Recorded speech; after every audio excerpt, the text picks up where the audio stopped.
One of the things I remember a lot is when I was coming up in this business is the fact that we were, at one point, we were so anxious to do a shirt that anytime a person came in and asked us to do something for them, it didn't matter what it was, just because we was fresh in the game, we was just anxious to see how that name was going to come out, how that color was going to come out, how that character was going to come out. And you had older people, younger people, everybody. Everybody loved to see an image of themselves show somebody. That was the fun part about airbrush. Then you got the gangs that was coming up, and they wanted to get their stuff painted up on them, you know, to represent their hood and everything. And you get a lot of flack for that. But that's not all that we did. That's the problem with our industry today here in Chicago. It's become related to death. That's the one thing that I hate about this business. I still love being an airbrush artist, but I just don't like that airbrushing has become something that you get when somebody dies and you need something for a funeral.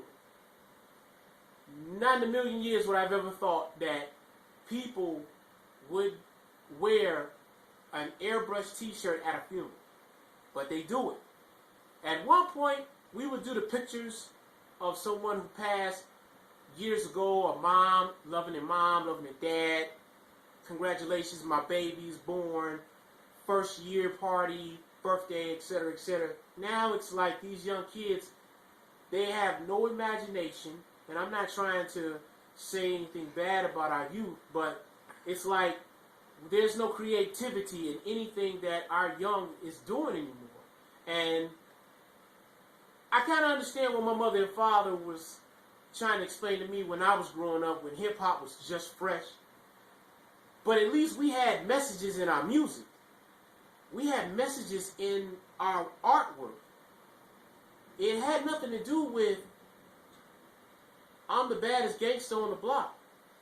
Now, I'm not saying that we didn't have our moments. I've done some pictures of decapitating dudes and graveyard scenes and honor and love and memory, rest in peace. But it was done in a way where it was still artful. It was something that people can conversate about. Now, every time I look, I get a call, how much do you charge for a shirt with a guy's picture on there, and the guy got a gangbanger sign on his hand? I mean, it's like, after a while, it just gets played out. This is the reason why I really wanted to do this show. I wanted to show something else, to get out of the norm. Michael Jordan came into the game 20-something years ago and dominated everything that he did. Really almost 30 years ago. And this one shoe changed gym shoes forever. When airbrushing came out, it gave people an opportunity to create something for themselves.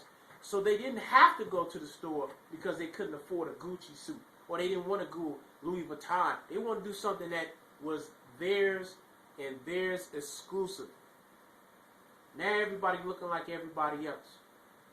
Every time there's a fashion out, somebody has to spend all of their money just to get that design, when they can come to somebody like me and let's create something that no one else is going to get because you created it and we helped put it together. So it's your original idea. We don't have any more original ideas in the game anymore.